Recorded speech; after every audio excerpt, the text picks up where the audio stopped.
Só um minutinho, que eu estou já localizando a doutora Rosane, já vou convidar. E a gente vai bater um papo, porque abrir essa possibilidade de vocês conversarem com os especialistas para tirarem dúvidas é a melhor coisa. Boa noite, doutora Rosane. Deixa eu ajeitar aqui minha altura do meu telefone. Como é que está a altura do meu? Deixa eu ver. Tá ótimo. Tá muito bom. Eu vou dando acenando aqui para o pessoal que está entrando. Né? E estava explicando para eles que o que acontece quando as lives entram depois que a gente acaba, que elas entram automaticamente ao vivo no Instagram, a gente já vai conversando com as pessoas logo de cara, assim que aparece aquele sinalzinho, você está ao vivo. Né? Então, doutora Rosane, faça as honras da casa se apresentando, as pessoas já conhecem você, mas, por favor, a presidente, a palavra é sua. Boa noite a todos que estão aqui com a gente. É um prazer fazer essa live de hoje em comemoração pelo Dia Mundial do Diabetes, que, aliás, é um mês inteiro, né, Cris? É Novembro Azul, vamos dizer assim. Eu sou Rosane Kupfer, sou médica, endocrinologista, sou chefe do Serviço de Diabetes do IED e sou presidente da Sociedade Brasileira de Diabetes Regional Rio de Janeiro. Bom, minha atividade médica é compartilhada entre o IED e o consultório. Eu trabalho com diabetes há muitos anos. E a gente está aqui agora para fazer essa série de lives, né? Ano passado a gente fez também. E é importante para a gente que quem esteja ouvindo compartilhe com a gente que está ouvindo, faça perguntas, emita opinião. Isso é levado muito em consideração. Então, vamos lá.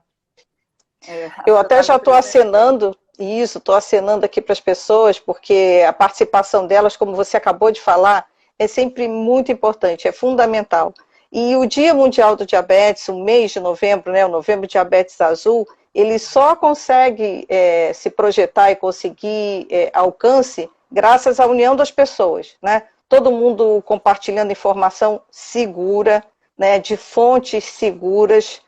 Se vocês tiverem, aproveitem hoje. Se vocês têm dúvida daquele WhatsApp, daquela mensagem que vocês receberam, que estava meio esquisita, será que é aquilo mesmo? É uma boa oportunidade mesmo. Realmente. É uma boa oportunidade. Bom, doutora Rosane, eu queria que a gente, o pessoal já está dando aqui boa noite, eu estou retribuindo boa noite, estou acenando para todo mundo. Para a gente situar o pessoal, né, para algumas pessoas que sabem, outras pessoas não sabem, a gente está no dia 10, então há 10 dias que essa movimentação começa de uma forma intensa aí pelo mês do diabetes. Esse ano a International Diabetes Federation definiu, como ela sempre faz, o tema central de cada ano. No passado a gente teve os enfermeiros, que foram grandes heróis aí durante a pandemia como tema central, e esse ano a gente tem o acesso ao tratamento e aos medicamentos para o diabetes em função de uma série de problemas que aconteceram durante a pandemia. Então, eu queria que a doutora Rosane explicasse um pouquinho para vocês o que é esse tema, né, e como ele é importante para todo mundo.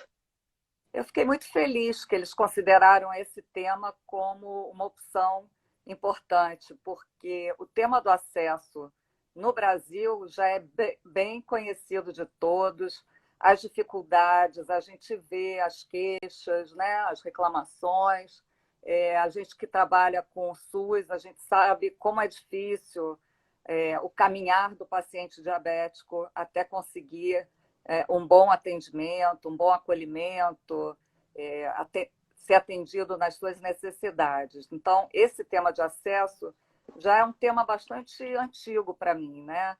Que realmente eu pessoalmente, no IED, tenho tentado ao máximo facilitar as coisas, mas o Brasil é muito grande e nem sempre é assim em todo lugar. A gente tem um nível central, que é o Ministério da Saúde, já houve avanços, eu acho que a Sociedade Brasileira de Diabetes e as associações de diabéticos, e nós todos, né, estamos de parabéns por termos conseguido avançar. É claro que nem tudo depende só do Ministério da Saúde, a gente sabe que as coisas têm que chegar na ponta, né? O SUS, todo mundo viu agora um grande reconhecimento do SUS como um herói na pandemia e tal, mas a gente sabe que o SUS tem muito problema, né? Nem todo lugar conta com um atendimento completo ao diabetes, por exemplo. Só lá no IED, mais ou menos 40% dos nossos pacientes são de fora do município do Rio de Janeiro.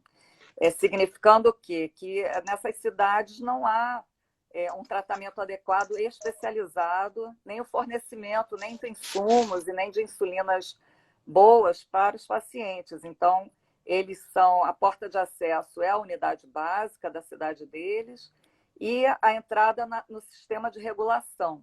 O sistema de regulação ele tem vagas não só para o IED, mas tem vagas também para outros centros importantes aqui no Rio de Janeiro. Então, uma vez encaminhado, o paciente será bem atendido nesses centros todos. Com relação aos cuidados, né, no que a gente melhorou, né? O SUS, por exemplo, incorporou nesses 2 últimos anos e pegou a gente, a pandemia pegou a gente cadastrando os pacientes nas farmácias especializadas para que eles recebessem a insulina análoga ultra rápida. Então, foi uma movimentação incrível. Durante a pandemia, a gente não fechou as portas. O serviço de diabetes se manteve aberto o tempo todo. E, obviamente, a gente viu o número de pacientes cair muito na procura, principalmente durante o ano passado. Muita gente pensou que os hospitais tinham fechado, né? E a gente não fechou. Então, vieram, às vezes, parentes de pacientes para buscar informação, para buscar receita, para buscar medicação. Foi incrível a dedicação de toda a equipe de saúde do ambulatório de diabetes lá no IED. Bom, então, conforme eu tinha falado, houve um avanço no SUS de uma forma geral, porque incorporou e passou a dispensar os análogos ultra-rápidos. Incorporou também o análogo basal, porém ainda não começou a distribuir. Então, a gente não pode se acomodar, a gente tem que continuar insistindo, enfim, de todas as formas possíveis, para que isso realmente comece a acontecer, né? Tudo que é judicializado não é bom para ninguém, não é bom para o paciente, não é bom para o Estado, não é bom nem para quem vende, né? Porque se prefere vender de uma quantidade já definida para o Estado, uma venda grande, né? Então, o que a gente viu na pandemia, e eu acabei me estendendo um pouco, Cris, é que... Não, mas é muito importante todas essas suas colocações. Pois é que os pacientes também pararam de procurar os consultórios médicos, tanto os consultórios privados quanto os consultórios públicos. E isso talvez tenha prejudicado o controle, né? Por mais que a pessoa tenha uma orientação e siga a receita, a dieta e tal, a falta da rotina que pegou a gente de surpresa, né? A rotina que a pessoa tinha, ela mudou. E quem não conseguiu manter uma nova rotina, certamente foi prejudicado durante a pandemia. Você tem que acordar, tomar sua insulina, fazer o teste, tomar sua insulina. O que você vai fazer entre o café e o almoço? Você trabalha, home office, dá para fazer uma atividade física, 15 minutos, 20 minutos, depois volta, ou então vai para o trabalho, volta. Enfim, essa rotina acabou. A pessoa teve que inventar uma rotina e se adaptar aos novos tempos. Quem trocou a hora do almoço para o café da manhã, a hora do jantar para o almoço, certamente fez uma baguncinha, ou comeu de menos, ou comeu demais, ou tomou insulina de menos ou demais, enfim.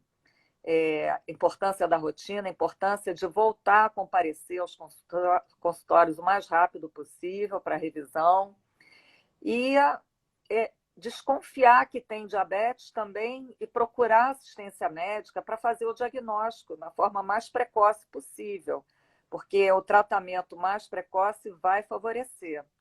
Então, abrir um caso de diabetes com cetoacidose é uma coisa inadmissível hoje em dia. A gente conhece os sintomas, né, de beber muita água, urinar muito, emagrecer, apetite preservado, isso no diabetes tipo 1, No tipo 2 é mais complicado porque não tem sintomas no começo. Porém, todas as pessoas acima de 45 anos têm que fazer uma glicemia para testar se é diabético ou não. E quem tem fator de risco deve fazer acima dos 35. O que é fator de risco para desenvolver o diabetes tipo 2? Sobrepeso, obesidade, hipertensão arterial, problemas de colesterol, triglicerídeo. Isso são os principais: sedentarismo, história familiar de diabetes, história pessoal de diabetes na gestação. Isso tudo é fator de risco. Então, com 35 anos, tem que fazer uma glicemia, com pandemia ou sem pandemia, e fazer o diagnóstico o mais rápido possível. Dá tempo de uma segunda pergunta? Eu queria até comentar com você um negócio que você falou a respeito da pandemia, dos horários, né?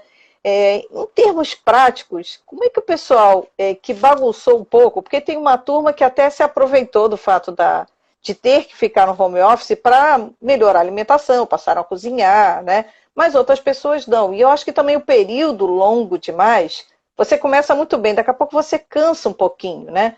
Como é que as pessoas que têm essas rotinas e que têm a rotina do diabetes na vida, como é que elas podem rearrumar esses horários para poder elas voltarem para a rotina anterior? Bom, a vida, de certa forma, está voltando a uma certa normalidade, né? Quer dizer, uma normalidade diferente. A gente ainda tem algumas restrições, mas a maioria das pessoas está voltando ao trabalho presencial, está podendo sair, se divertir um pouco, podendo fazer atividade física. Então, a recomendação é que reassuma o comando, reassuma o controle da sua vida, né? Ver, na medida do possível, na sua cidade, o que está restrito, o que não está, obedecer o uso de máscara em locais fechados ainda. Pelo menos aqui no Rio de Janeiro é assim. Acho que em São Paulo também. Você ainda tem que usar máscara e tem que ter o comprovante de vacinação. Não sei se estão fiscalizando muito isso, mas no Conect SUS, né, no aplicativo, você pode ver a sua vacina.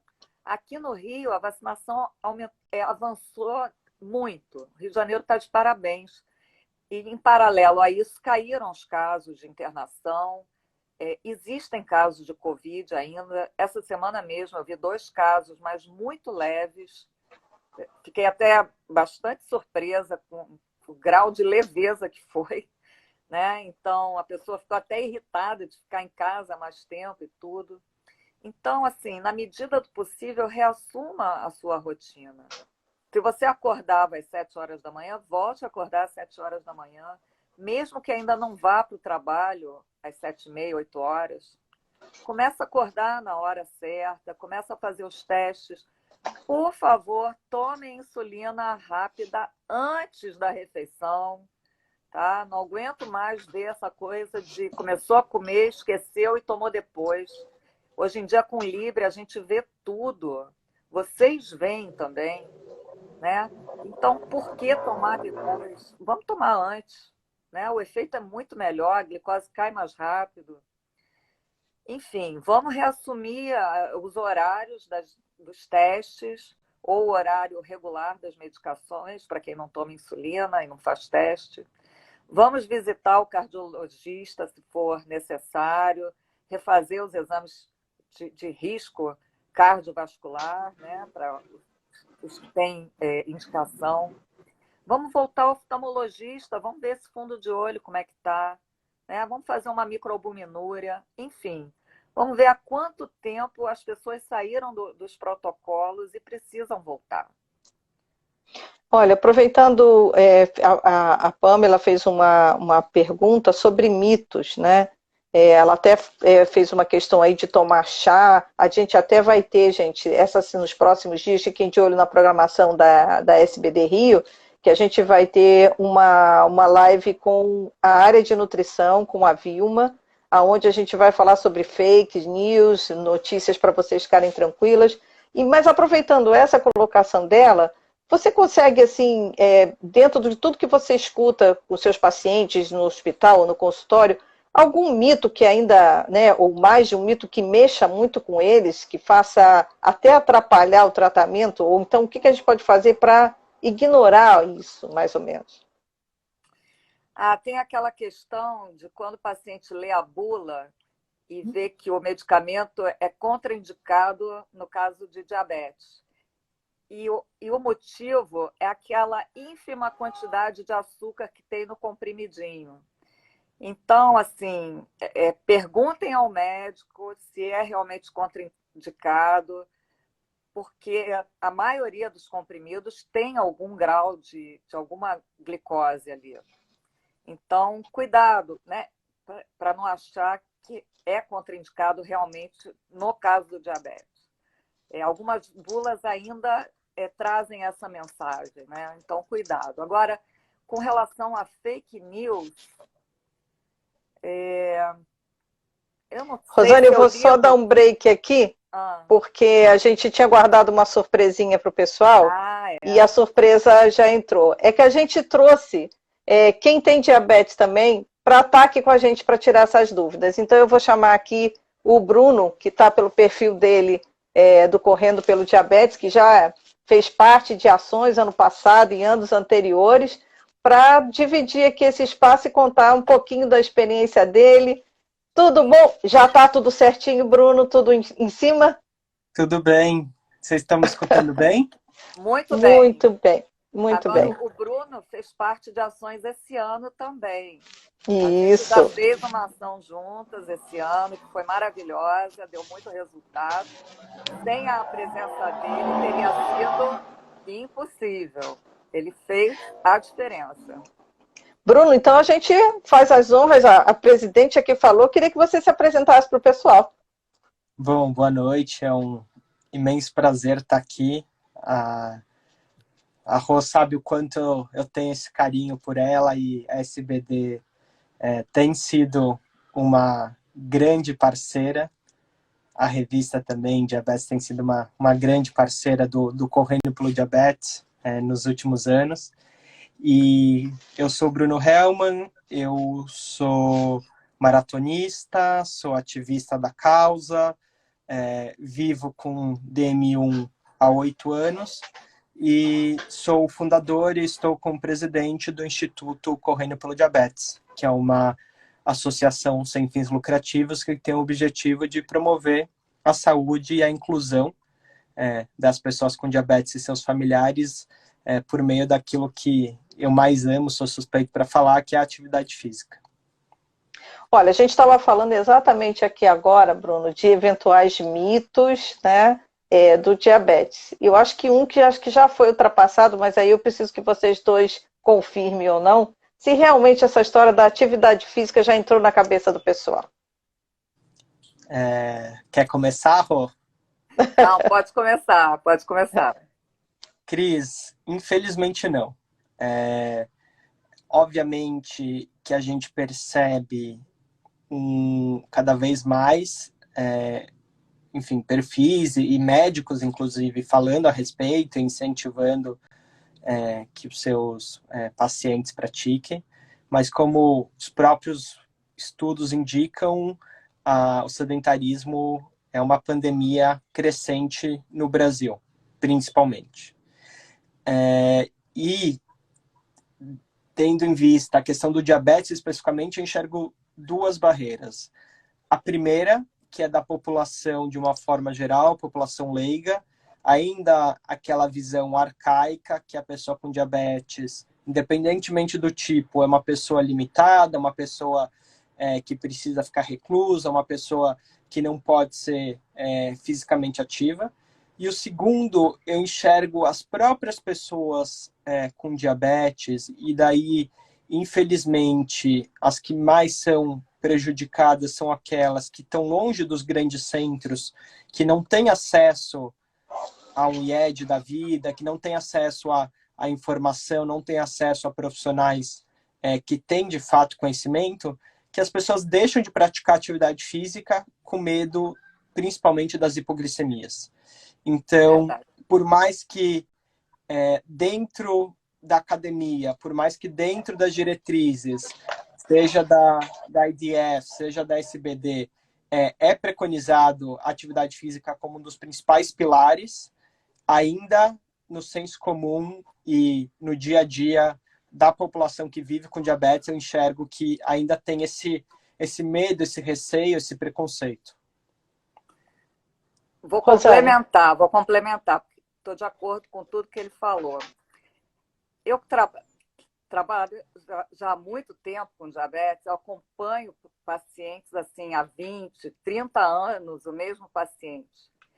Aquele paciente que falou desde o começo que não gostava de atividade física, é impressionante como ele mantém esse perfil a vida toda. Parece uma coisa assim da pessoa. Uma gosta, uma pratica e outra pessoa tem horror à atividade física. Então, vai fazer um pilates eventual. Ah, você faz atividade física? Faço pilates. O médico não pode ficar satisfeito com essa resposta. Você tem que saber exatamente que tipo de atividade a pessoa faz e quantificar, saber quantificar. Hoje em dia, o médico tem que entender um pouquinho disso para poder também ajudar, né? Já que é difícil procurar um profissional especialista em atividade física realmente, né? Aqui no Rio de Janeiro, quando a gente vê o calçadão da praia cheio de gente praticando, a gente tem a impressão que o carioca adora praticar atividade física, mas isso é totalmente errado. Tá? Existem pesquisas no estado do Rio de Janeiro mostrando que a maioria das pessoas é sedentária. Isso aqui é uma visão enviesada, porque todo mundo corre aqui para o calçadão, então fica cheio.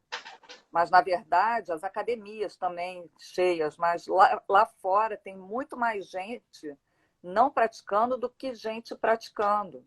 Uma é a questão, no caso de quem toma insulina, é a questão do medo da hipoglicemia. Os pais têm medo que as crianças façam hipoglicemia também. A gente não pode deixar de mencionar aqui crianças onde os pais ainda tomam conta, né, do diabetes, e tem muito medo da hipo. Por outro lado, o que é questionável também, né, Rô? Claro, claro. Por outro lado, tem pessoas que incentivam os filhos. Então, é questão da gente divulgar muito mais do que o que a gente divulga.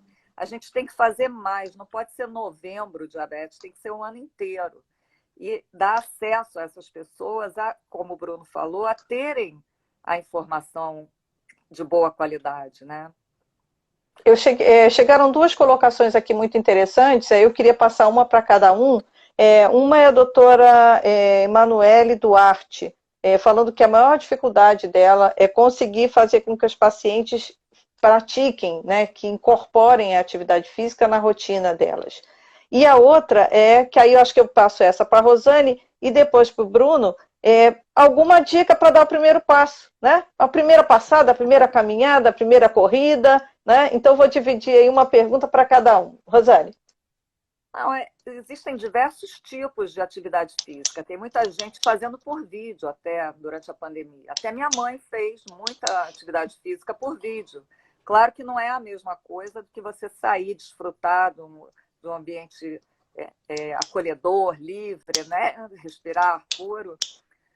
Mas dar o primeiro passo é literalmente dar o primeiro passo, né? Se a pessoa é muito sedentária, ela tem que começar devagar, né? Estipular um horário, começar com 20 minutos, mas sempre aumentando. Exercício é que nem remédio, você tem que estar sempre aumentando a dose, se aquela dose está fraca. Você tem que estar sempre desafiando o seu corpo para ganhar alguma coisa com exercício, com atividade física. Agora, eu não sou especialista em atividade física. O Bruno, ele é praticante. Eu sou uma praticante normal. Ele é um atleta, né?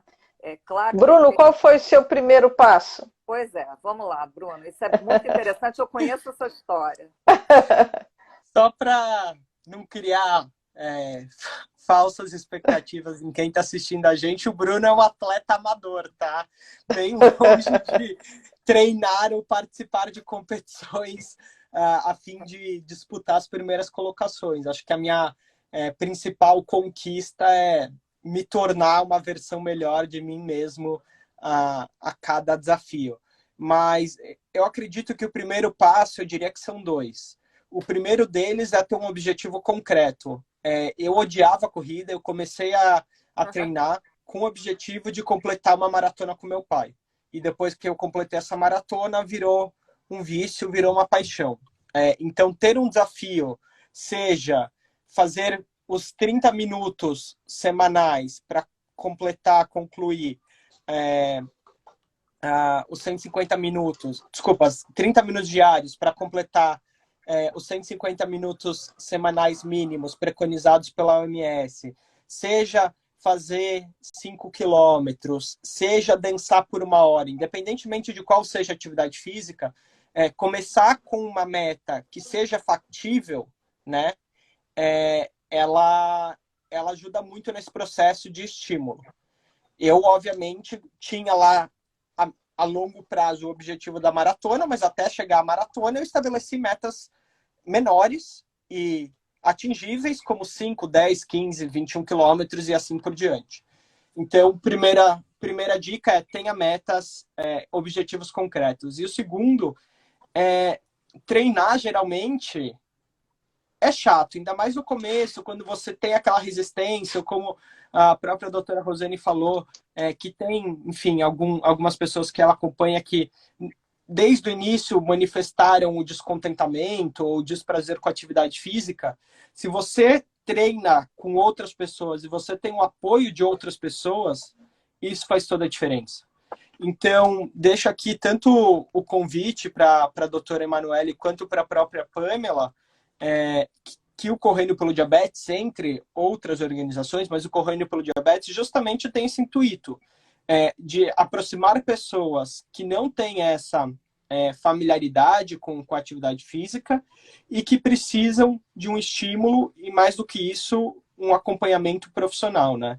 Porque por mais que eu tenha uma bagagem de corrida, eu não sou profissional de educação física, então todo tipo de conselho ou comentário é baseado na minha experiência pessoal e reforçando a importância de ter uma equipe multidisciplinar, incluindo um profissional de educação física.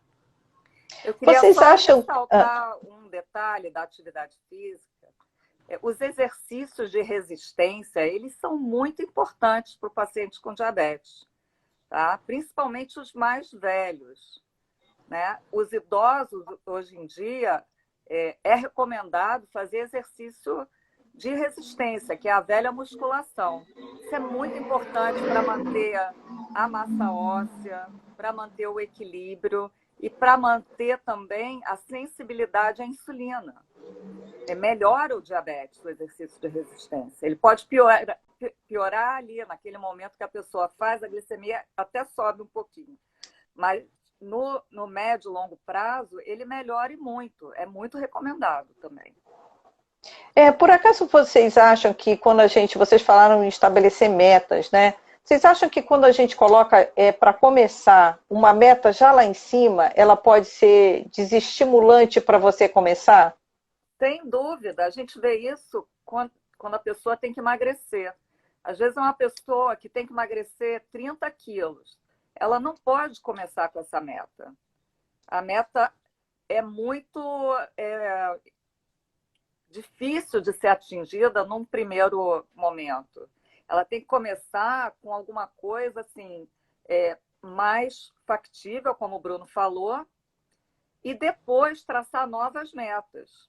É muito mais fácil. Eu penso que no exercício também é assim. Você não deve começar querendo correr uma maratona. Você deve querer começar com uma corrida de 5 quilômetros, vamos dizer. Né, Bruno? Estou muito errada? Não, você está corretíssima. Eu acho que tanto, enfim, para a glicemia quanto os objetivos, eu falo que você não consegue mexer, enfim, alterar naquilo que você não consegue mensurar. Então, da mesma maneira que se você não sabe qual é a sua glicemia, você não consegue fazer os ajustes necessários, se você não consegue mensurar o alcance, né, você atingindo você atingir gradualmente cada um desses objetivos, você também não consegue, de alguma forma, medir o seu, enfim, o seu sucesso, as suas dificuldades, o que precisa ser ajustado. Então, com certeza, a gente tem como máxima dentro do Instituto que cada um tem que ter a sua meta e dentro daquilo que cabe dentro da sua realidade, né? Exato. Vou dar boa noite para Eloia Beth, que entrou aqui, uma pessoa que também está sempre fazendo as suas lives, batendo papo, a gente acompanha bastante. Queria dar uma boa noite para ela aqui e agradecer a audiência. E, gente, eu não sei se eu estou errado ou não, mas é assim, por exemplo, a gente às vezes diz que não tem tempo, né? A gente nunca tem tempo. Mas se você, exatamente pensando nessa ideia da meta, ao invés de fazer, eu moro aqui do lado do Maracanã, né? Então, ao invés de eu fazer 2 voltas do Maracanã para começar, que vai fazer com que eu, entre aspas, perca um tempão para poder voltar, para poder entrar no ritmo de trabalho, se eu fizer várias vezes, ou seja, pequenas coisas, todos os dias, também são atitudes que funcionam? Claro, funciona muito. Existe o exercício acumulado. Você pode dividir o exercício em etapas ao longo do dia. Se você tem 10 minutos para caminhar depois de uma refeição, então é sensacional. Vai baixar a glicose. Então, Isso eu também não fiz ainda. Eu vou fazer esse negócio depois do almoço. É melhor do que do cochilar, né? Bom, aí não vou entrar muito nessa discussão, não. Às vezes é melhor cochilar. Então, a vida não pode ser só dureza, né? Enfim, mas adianta sim, Cris. Adianta. Não precisa fazer tudo de uma vez. Tem que se adaptar à realidade. Primeiro, a pessoa tem que gostar do tipo de atividade física que ela vai fazer. E depois, ela tem que compatibilizar o tempo dela com a atividade. Não adianta metas irreais. Vou aproveitar, olha, o Almar deu aqui boa noite. Se vocês tiverem alguma dúvida, tiverem alguma colocação, aproveitem agora, porque é melhor do que perguntar no WhatsApp da família, hein, gente? Brincadeiras à parte, mas aqui vocês têm os especialistas que podem ajudar com o dia a dia deles e com a rotina. Aproveitando o título da nosso bate-papo, que foi o acesso, todo mundo tem muitas dificuldades na aquisição de medicamentos e etc. Mas a atividade física, se ela puder, ela não vai gastar tanto dinheiro assim para ela conseguir fazer e conseguir uma melhora do seu organismo. Não é um pouquinho, a gente não pode dar uma sacudida no pessoal, assim, reclama do acesso, mas também vamos dar uma ajudinha para você mesmo, né? Você praticar atividade física, né? Como é que você vê isso, Bruno? Eu enxergo de uma forma geral e de maneira alguma menosprezar as dores e as dificuldades que as pessoas têm para acessar insumos que são fundamentais à vida, como a insulina, por exemplo. Mas eu acho que, de uma forma geral, Cris, a população, e não só a população com diabetes, mas a população, talvez brasileira, de uma forma geral, possui uma postura muito passiva, em todos os sentidos. Quando falta algo para si, ela se mobiliza, ela se posiciona, ela reclama. Mas eu não vejo ela se mobilizando também para justamente demandar lugares que sejam acessíveis e que sejam seguros para a prática de atividade física. E eu não estou falando necessariamente de parques e praças só, mas calçadas, ciclovias. Eu não vejo a população se mobilizando para demandar que uma UBS tenha um profissional de educação física, por exemplo. Então, assim, óbvio que o acesso é fundamental. E daí, de alguma forma, é até irracional colocar no mesmo peso a insulina, que a gente sabe que, enfim, que uma pessoa insulina dependente sem insulina literalmente morre em questão de dias, com outras questões que também fazem parte do cuidado do diabetes. Mas É acho um que a gente todo, precisa, né? mas acho que a gente precisa justamente mudar essa mentalidade, né? E tentar lutar e reclamar pelo acesso como um todo. E daí isso inclui não só a atividade física, mas educação em diabetes. Porque ousaria dizer, e tem exemplos muito significativos de pessoas fora das grandes capitais, dos grandes centros, que mesmo com falta de acesso, pelo fato dessa pessoa dominar, ter tido a oportunidade de ter educação em diabetes, ela sabia o que fazer, inclusive para, de uma forma assertiva, de uma forma efetiva, lutar pelo acesso daqueles insumos que faltavam. Então, acho que a gente tem que virar um pouquinho a chavinha e parar de se contentar com o mínimo. Não que não seja importante, mas acho que precisa dar um passo além. Eu vou pedir para a Rosane complementar, aproveitando como você falou em educação em diabetes, a doutora Cláudia Piper entrou aqui na live também aqui com a gente, queria dar boa noite para ela, também uma especialista em educação. Boa noite, Rosane. Cláudia. Boa noite, Cláudia. Boa noite ao Mar também, meu diretor lá no IED. Muito feliz pela presença dos dois. Não, acho que tem que separar essas questões, Cris. Acho que não dá para negociar nesse nível, sabe? Porque é tão sofrida a necessidade de ter que pleitear uma coisa que é direito seu, é tão sofrido que eu acho que deixaria isso de lado, sabe? A gente tenta Acho que é brigar um pouquinho por tudo, né? Brigar por você mesmo, na verdade. Talvez seja isso. Agora, cada um é dono de si também, né? Não adianta você forçar e a pessoa não querer, ficar complicado. Então, conscientizar, dar a educação que tem que dar em diabetes, fazer chegar ao conhecimento às pessoas, o acesso e a questão da atividade física. Eu acho que você vê uma coisa, em época de Olimpíada, você vê um monte de novato na atividade física, né? Daí acabou a Olimpíada, acabou também a atividade física. E tem aquela história também, vou deixar para segunda-feira, vou comprar roupa, vou não sei o quê. Não precisa nada disso. Para começar alguma coisa, basta começar hoje mesmo. Né? Eu digo que eu começo dieta no domingo, porque domingo é o dia que a gente mais come.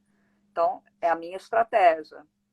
Então, acho que as pessoas, como o Bruno falou, elas têm que também se mexer um pouco nas suas conquistas e também para a atividade física, que é necessário. Olha, a Paty Nobre colocou uma observação aqui, dizendo que a insulina talvez seja o mais barato do tratamento. A forma como ela vai funcionar depende da educação, aí você tem alimentação, bomba, atividade física, bons médicos e por aí vai.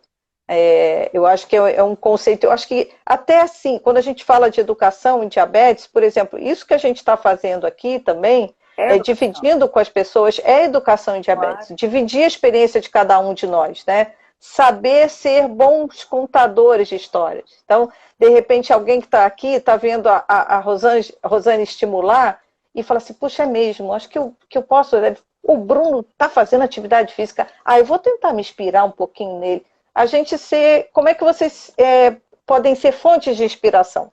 São fontes, mas como vocês poderiam aqui aproveitar esse momento para ser as fontes de inspiração deles? Fala, Bruno. Eu acho que a gente, ainda mais nas redes sociais, está muito suscetível a ver só o lado superficial ou o lado romântico da coisa. As pessoas, elas não tendem a se expor na sua integralidade. E eu acho que é buscar pessoas reais, pessoas que têm as suas dificuldades, as suas conquistas, e tentar, enfim, sugar o máximo possível, no bom sentido, de conhecimento de cada um deles. E acho que, acima de tudo, saber que se você tem diabetes, você não está sozinho. Existem, nesse caso, ainda bem, milhões de pessoas que podem te acolher e que podem te aconselhar. Todos nós, no início do diagnóstico, em algum momento da nossa jornada, nos sentimos muito sozinhos. Esse, inclusive, foi um dos motivos que me levaram a fundar o Correndo pelo Diabetes.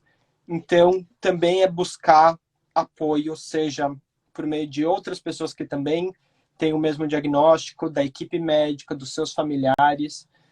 Eu acho que ninguém precisa lidar com o seu diabetes sozinho, já que a gente sabe que é uma carga pesada. Se a gente divide um pouco as nossas dores, elas se tornam um pouco mais leves. Se a gente divide um pouco das nossas conquistas, elas se tornam um pouco mais doces. Olha, a Paty Nobre que fez esse comentário, inclusive, ela está falando que essa oportunidade de ouvir vocês é uma novidade dos últimos tempos e que enriquece muito. E o Bruno falou uma coisa muito interessante que eu ainda não tinha ouvido ninguém falar. É o único ponto positivo, né, Bruno? Quando você tem milhões, você sabe que não está sozinho, né? Eu acho que as pessoas nem pararam para perceber isso. Não estou sozinho, gente, são milhões, né? Mas o que acontecia até pouco tempo atrás, principalmente no diabetes tipo 1, às vezes, uma criança com DM1 na escola era a única criança na escola com DM1. Isso gerava um estresse danado. Agora, com o crescimento, né, do DM1, inclusive, você já começa a ver 2, 3 crianças na escola, às vezes na mesma turma, tem um colega. Então, assim, esse mito, eu estou sozinho, só eu tenho isso, realmente, como o Bruno falou, isso está caindo, infelizmente, também, né? Por outro lado, está aumentando muito o número de pessoas. Mas você falou assim, ser fonte de inspiração, né? Eu não me vejo assim como fonte de inspiração, eu me vejo como fonte de informação. Eu me vejo mais assim, né? Eu acho que nessa era das fake news e dos blogs, das superdeusas, enfim, tem muita coisa perigosa nisso, medicamentos, uso de anabolizantes, essas coisas muito perigosas. Como o Bruno falou, a pessoa só expõe o lado mais superficial da beleza e tal.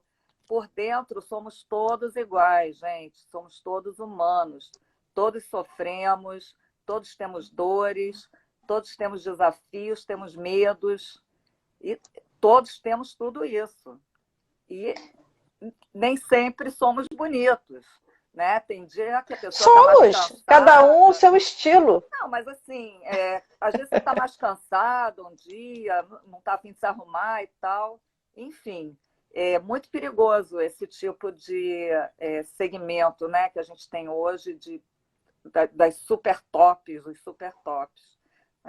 Aproveitando, gente, esse comentário da doutora Rosane, é uma coisa que a gente tem procurado falar bastante, mas se a gente for falando em cada grupo diferente, a gente vai somando informação. Quando vocês se revoltam, com toda razão, com alguma informação que entrou no Instagram ou entrou no Facebook, e aí vocês compartilham essa informação errada, o algoritmo, ele não sabe isso. Ele só sabe que você está compartilhando aquela informação. Se você está compartilhando, mesmo que você coloque reclamação embaixo, algoritmo, não entende. Ele acha que aquilo tem que se espalhar. Então, ao invés de vocês se revoltarem e compartilharem coisas ruins, ignorem, não curtam, não tentem fazer de outra forma. Façam o oposto. Quando vê coisa boa, compartilha coisa boa, para o algoritmo entender e poder aumentar o alcance disso, né? Eu queria agora, já entrando na nossa reta final, que a gente já está aqui com nossos quase 45 minutos, queria que o Bruno desse uma mensagem, nem sentimos, né? A gente podia puxar um cafezinho aqui, continuar. Não tá bom? Mas olha, isso daí já é uma preview para as próximas lives que a gente vai ter. Fiquem de olho aí no perfil da Sociedade a Regional Rio, para vocês verem toda a programação. Ó, aqui, olha, tem até elogio para melhorar sua noite, Rosane. Oba. Ó, recebemos aqui da Ângela. Doutora Rosane é linda, viu? Ai, obrigada. Então, eu queria que vocês passassem uma mensagem final aqui para a gente. Agradecer demais a participação de todo mundo. Foi um bate-papo ótimo. Foi como a Rosane falou. Quando a gente viu, a gente nem percebeu que já tinha passado os 45, quase 45 minutos. E foi um prazer. E continuem com a gente durante os próximos dias. E como a Rosane falou, não é só novembro, é o ano inteiro. Fala, Bruninho. Agradecer pelo convite. É sempre uma delícia estar com vocês, mesmo de longe. Espero que em breve estejamos, seja em Copa, seja na Lagoa, juntos, correndo, caminhando pelo diabetes. Deixar o convite do evento que a Sociedade Brasileira de Diabetes e o Correndo pelo Diabetes estão organizando, né? Nossa caminhada e corrida virtual. Todos podem participar. A doutora Rosane já disse que vai fazer os 5K de caminhada dela.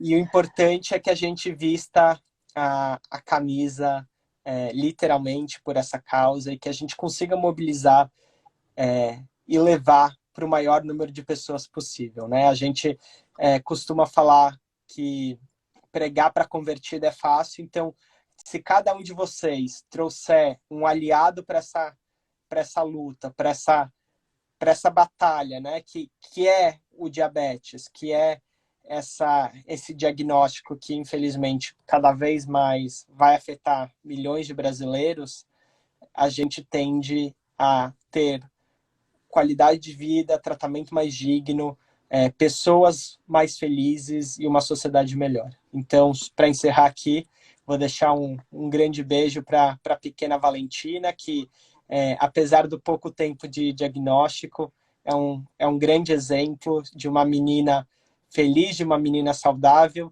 e de o que uma criança com ou sem diabetes pode e deve ser. E, mais uma vez, muito obrigado, Cris, muito obrigado, Rô. Um grande prazer estar aqui com vocês. Doutora Rosane?